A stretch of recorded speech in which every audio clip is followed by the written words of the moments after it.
Assalamualaikum warahmatullahi wabarakatuh.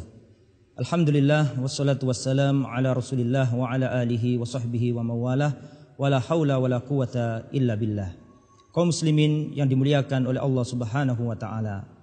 Kita tahu bahwa setiap umat beragama memiliki hari besar dan juga memiliki perayaan-perayaan. Akan tetapi kalau kita mau melihat, mereka berbeda cara dalam memperingati hari besar mereka.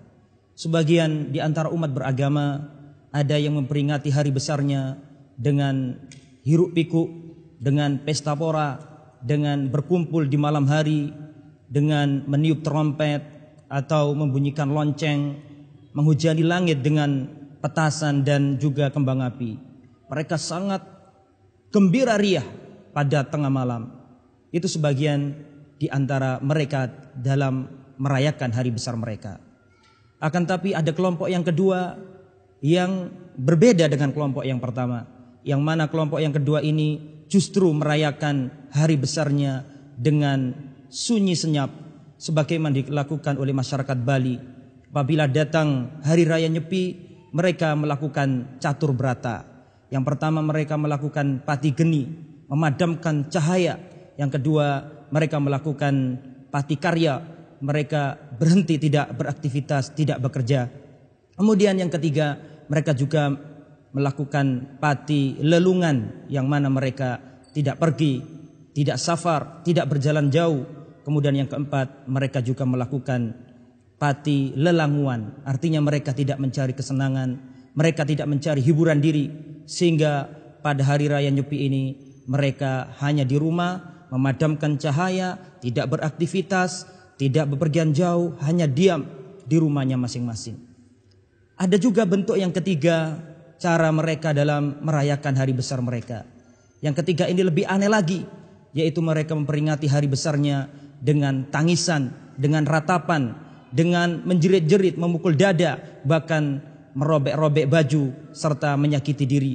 Hal ini sebagaimana dilakukan oleh orang-orang Syiah Rafidhah, yang mana mereka melakukan ritual, yaitu penyesalan diri terhadap kematian Husain radhiyallahu anhu ta'ala. Kemudian di antara tiga macam cara mereka dalam merayakan hari raya tersebut, akan tapi mereka mempunyai satu niat yang sama. Niat mereka adalah taqarruban ilallah. Mereka meniatkan memperingati hari-hari besar tersebut, niatnya adalah untuk mendekatkan diri kepada Tuhan yang Maha Kuasa. Ketika mereka menginginkan mendekatkan diri kepada Tuhan yang Maha Kuasa, artinya mereka melakukan ibadah. Dan kita tahu dalam masalah ibadah, Islam telah mengaturnya sebagaimana dikatakan oleh para ulama, al-aslu fil ibadati al-butlan hatta yakuma ad-dalilu alal amri. Hukum asal sebuah ibadah itu terlarang, batal sampai ada dalil yang memerintahkannya. Karena hari raya adalah ibadah, maka hari raya harus ada aturannya, harus ada dalil yang memerintahkannya. Jika tidak, maka akan berlaku baginya sebuah hukum sebagaimana dikatakan dalam riwayat Imam Bukhari dari Aisyah, man amila amalan laisa alaihi amruna fawaradun. Barang siapa beramal, mengadakan ritual, mengadakan aktivitas ibadah, akan tetapi tidak ada tuntunan dari Rasulullah, maka amalan tersebut tertolak. Kemudian sebenarnya dalam Islam itu apa sih hari raya? Atau dalam Islam itu apa saja hari raya yang legal dalam Islam itu? Dikatakan dalam sebuah riwayat dari Anas bin Malik, kana li ahlil jahiliyati yaumani yal'abuna fihima kulla sanatin. Dahulu orang Arab jahiliyah mempunyai dua hari raya yang mereka bersenang-senang, bergembira pada dua hari raya tersebut.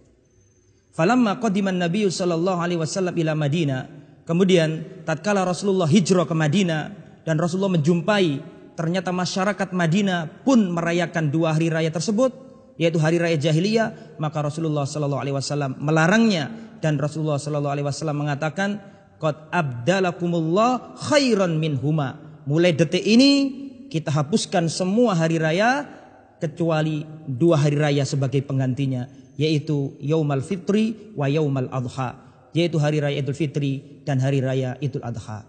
Sehingga bisa ditarik kesimpulan hari raya yang sesuai dengan Islam hanya dua hari raya, yaitu Idul Fitri dan Idul Adha.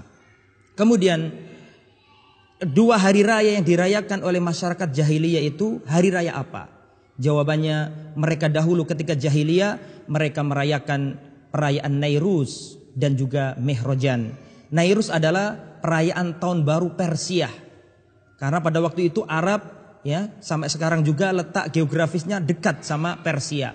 Sehingga perayaan orang Persia pada waktu itu teradopsi oleh masyarakat Arab, sehingga orang Arab ikut merayakan tahun baru Persia. Yang mana perayaan Nairuz tahun baru Persia ini sampai detik ini masih dijalankan oleh orang Iran, dan itu sudah dibatalkan oleh Rasulullah SAW. Maka berdasarkan hadis tadi, kaum muslimin tidak boleh merayakan hari raya lain kecuali dua hari raya saja, yaitu Idul Fitri dan Idul Adha. Dan termasuk hari raya yang terlarang adalah yang sebentar lagi kita akan saksikan, hiruk pikuk manusia menyambutnya. Dari Indonesia sampai ke Maroko, negeri-negeri Islam ikut merayakan perayaan yang sebenarnya bukan bagian dari Islam, yaitu perayaan Tahun Baru Masehi. Jika ada yang mengatakan, Al-Ustadz, Rasulullah tidak pernah mengharamkan Tahun Baru Masehi, maka kita katakan pada waktu itu Rasulullah sudah melarang Tahun Baru Persia. Karena kebetulan Persia pada waktu itu terserap kebudayaannya oleh orang Arab, sedangkan pada waktu itu Romawi belum terserap. Akan tetapi larangan Rasulullah untuk melakukan Tahun Baru Persia otomatis merupakan larangan Rasulullah untuk mengadakan perayaan Tahun Baru lainnya. Ditambah lagi bahwa di dalamnya terdapat mafsadat yang sangat banyak.